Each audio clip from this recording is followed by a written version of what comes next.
জলবায়ু পরিবর্তনের প্রভাবে বিশ্বজুড়ে দেখা দিচ্ছে মারাত্মক বিপর্যয়, বাড়ছে দাবানল, ঘূর্ণিঝড়, বন্যা আর খরা। এই পরিস্থিতিকে অস্তিত্বগত হুমকি বলে আখ্যায়িত করেছেন জাতিসংঘের শীর্ষ আদালত। বুধবার নেদারল্যান্ডসে দেয়া ঐতিহাসিক রায়ে আন্তর্জাতিক ন্যায় বিচার আদালত আইসিজে বলেছেন, পরিবেশ রক্ষায় পদক্ষেপ নিতে আন্তর্জাতিক আইনে দেশগুলোর বাধ্যবাধকতা রয়েছে।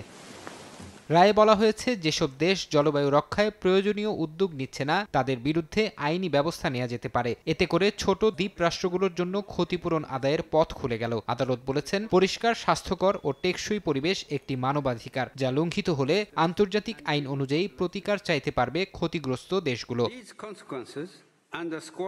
এই মামলার সূচনা হয়েছিল ভানুয়াতু সহ প্রশান্ত মহাসাগরীয় অঞ্চলের তরুণদের উদ্যোগে। তারা দাবি তুলেছিল, দূষণকারী বড় দেশগুলো ইতিহাসের দায় এড়িয়ে যেতে পারে না। আইনি বিশেষজ্ঞদের মতে, এই রায়ের ফলে জলবায়ু ইস্যুতে আন্তর্জাতিক দায়বদ্ধতা প্রতিষ্ঠার এক নতুন অধ্যায় শুরু হলো।